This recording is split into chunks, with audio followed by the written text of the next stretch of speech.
Get out, you lowlife. We don't need uneducated trash polluting this family. That's what my father screamed, veins bulging, voice cracking, as he pointed to the door like I was filth. My mother stood behind him, arms crossed, nodding. No hesitation. No remorse. My name is Camille, and from wherever you're watching this, stay with me. Has your own blood ever spat on your dreams, only to beg at the feet of the future they never believed you'd build? It was supposed to be a casual dinner, a rare visit back home just to check in, but it turned into a firing squad. I was sitting at the table, still in my jeans and sandals, trying to explain what I'd been working on. Tech ventures, real estate partnerships, startup equity plays. Not that they cared. You never finished college, my dad snapped. You still work on a laptop at cafes like a scam artist, Mom added. Then came the line that burned like acid. You're just pretending to be successful. You'll come crawling back like always. I looked at them, at their smug faces, at the living room I once helped remodel with my own bare hands, and I felt nothing, just clarity. I stood up, tucked my chair in, grabbed my purse and keys, and said one word. Okay. They laughed behind me as I walked out. But what they didn't know, that cafe scam artist had just closed a $7.8 million deal. That the uneducated trash held majority shares in a fintech startup valued at over $200 million. That I wasn't leaving in shame. I was leaving in silence, to my beachfront Florida estate, where the ocean listens better than family ever did. 3 weeks later, they called. Not to apologize, but because the bank froze their accounts, because their house was on the brink of foreclosure, because their golden retirement plan turned out to be a Ponzi scheme. And suddenly the trash they kicked out smelled a whole lot like salvation. But I don't open the door just because someone's knocking, especially when the last time they saw me, they slammed it in my face. The first missed call came on a Thursday. Blocked number. Straight to voicemail. Then another. And another. By Sunday, I had 16 missed calls. All from my mother. The same woman who called me. A mistake that never learned her place. Now leaving voicemails that started with, "Camille, sweetie, we need to talk." And ended with, "Please. Just call us back. It's urgent." I didn't. I was too busy watching the sun rise from the balcony of my Florida beach house, sipping coffee brewed by my personal chef. Too busy reviewing the third offer from a major venture capital firm begging to buy into my latest platform. Funny how quiet life gets when you cut off the noise of people who only cheered when you were small. But then they showed up, unannounced. I was on my way back from yoga when the security desk called. "Ma'am, there's an older couple downstairs. They say they're your parents." I paused, then smiled. "Tell them I'm not available. And please let them know this building doesn't allow unapproved guests." 10 minutes later, I watched the security footage.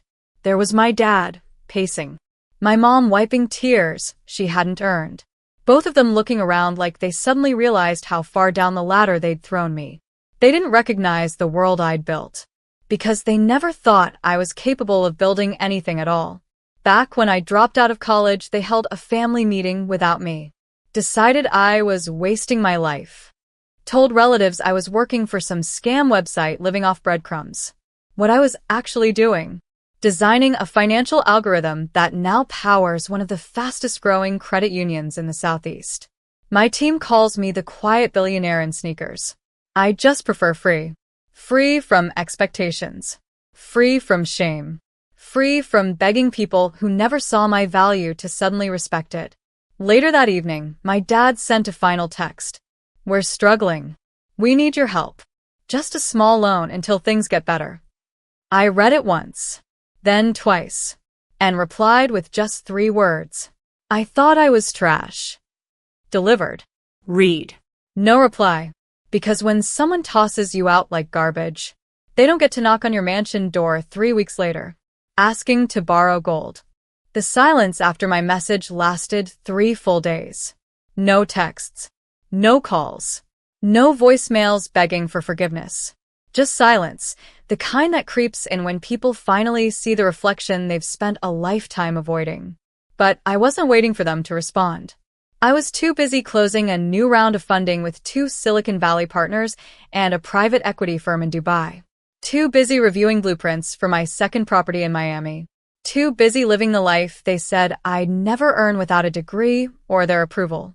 Then on the 4th day, my sister called. We hadn't spoken in over a year, not since she mocked me at Thanksgiving dinner for chasing internet money while holding a glass of wine I paid for. "Camille," she said, voice softer than I'd ever heard it. "They're not okay. Dad's had 2 panic attacks. Mom hasn't been eating. I think they realized they went too far." I didn't say anything. She continued, "Look, I'm not asking you to forget. Just help them stay afloat. They're scared." I finally spoke. "Do you remember what Mom called me? What Dad yelled in my face?" There was a long pause. She whispered, "Yes." "Then let me ask you this," I said, my voice calm. "If they had never fallen, would they have ever reached out?" She didn't answer, because we both knew the truth. They didn't miss me. They missed the idea of me. The one who never said no. The one who quietly paid their bills. The one who showed up with flowers after being told she was unworthy. But that girl? She's gone. And in her place stands a woman who wears peace like a crown, who doesn't explain success to people who can't spell respect. Later that night, I drafted an email. Professional. Clear. Final. To Mom and Dad. "I'm sorry for your situation. Truly. But this is the life you told me I didn't deserve. The same life you ridiculed me for building. I will not fund comfort for people who chose cruelty when kindness cost them nothing. I wish you healing. But from a distance. Camille." I didn't cry. I didn't flinch. I simply hit send. Because closure doesn't always come from apologies. Sometimes it comes from choosing not to go back, even when the door is wide open. By the following weekend, the media caught wind of it. Not the drama, the empire. An article dropped in a major business magazine. From college dropout to fintech queen, Camille R. built a $45 million fortune from scratch. There was a photo. Me on the balcony of my beach house, barefoot, wind in my hair, holding a coffee mug that said self-funded. The story hit like wildfire. Within hours, old classmates messaged me, former bosses, even 2 ex-boyfriends who always believed in me suddenly wanted to grab coffee. And yes, my parents saw it. I know because my sister screenshotted their group chat. Mom had written, "She's embarrassing us publicly. This is unnecessary." Dad replied, "She's doing this for attention." Always was a performer. There it was. Even now, after all their cruelty, after seeing the world applaud the daughter they tossed aside, they couldn't bring themselves to say one word. Proud. But I didn't need it anymore. Because the world didn't validate me. I validated me. That Sunday evening, I hosted a small celebration. Just 10 people. Investors who bet on me when others laughed. Friends who stayed when families slammed doors. We toasted to building something real. To outgrowing the rooms we were told we'd never leave. To surviving the guilt that so many daughters carry when they succeed without permission. And as the sun dipped below the horizon, someone asked, "Camille, would you ever forgive them?" I paused. Not because I didn't know the answer, but because it deserved to be said slowly. "I already have," I said. "But forgiveness doesn't mean access." They all nodded, because they understood. Forgiveness is mine to give. Reentry is not. Later that night, I got a new text. Blocked number. No name. Just this. "We saw the article. Can we come see you?" I didn't reply, because they didn't want to see me. They wanted to stand beside the success they never believed in. And I had no room at this table for people who laughed while I built it. Monday morning, my lawyer called. "Camille, we've been contacted by your parents' financial advisor. They're asking if you consider a loan to help cover their property taxes. Apparently, they're about 6 months behind." I let the silence hang. Then I said calmly, "Send them my rates. Business only." He chuckled at first, thinking I was joking. But when he realized I wasn't, his tone shifted. Understood. Because this was no longer a family matter. This was business. And they taught me long ago, the hard way, that when you're not respected as a daughter, don't offer love like one. I wasn't cold. I was clear. The same clarity they had when they called me uneducated trash. The same clarity Dad had when he pointed to the door and said, "Get out." Now the door was locked, the doormat gone, and the threshold guarded by the value they never saw in me. That week, they tried a different angle. My aunt reached out. She said, "Camille, honey, I know they were harsh, but they're old school. They didn't mean it like that." But they did. Every word, every insult, every look of shame when I said I wasn't going back to college. Every eye roll when I mentioned I was coding. I remember once, Dad told a neighbor I just does internet stuff. Probably a glorified receptionist. That receptionist now owned 2 corporations, 12 rental units, and 4 trademarks. And the trash they threw out now had trash bins worth more than their mortgage.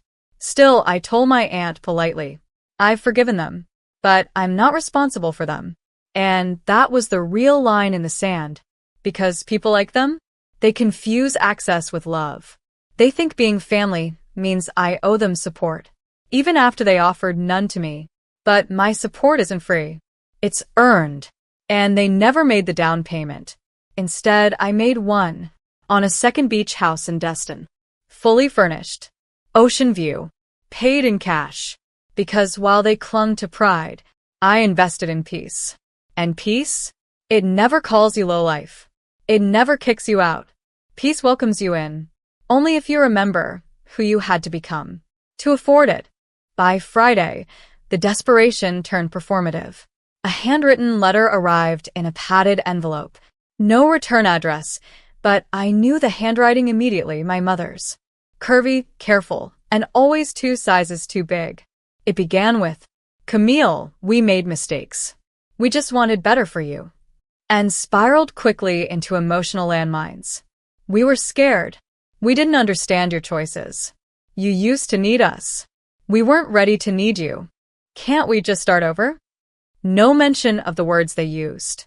No ownership of the damage. Just soft nostalgia and veiled guilt. At the bottom, a single line written in trembling ink. "We'd like to see the beach house." Of course, because that's what it was always about. Not me, but what I had. Not love, but proximity to the life they never believed I could build.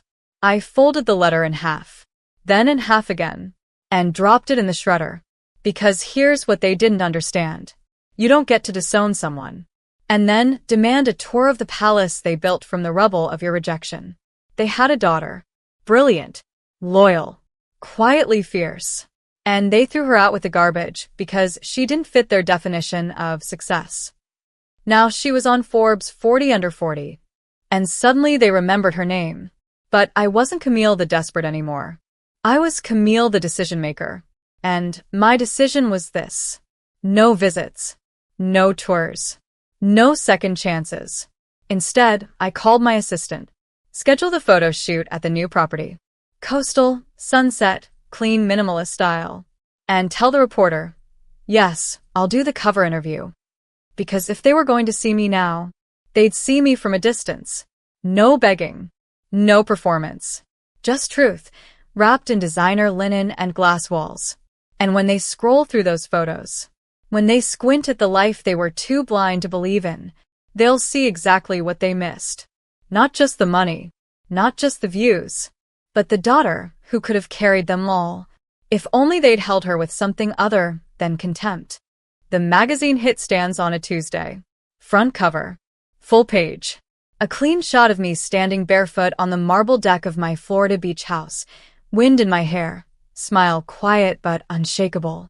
Headline. She was told she'd never make it. Now she doesn't answer unknown calls. Inside, a 6-page spread. The real story. The rejection. The rebuilding. The empire. They didn't sensationalize it. They didn't turn it into a sob story. They let the facts speak, loud and clear. Daughter disowned for chasing an unconventional path. now CEO of a multi-million-dollar portfolio.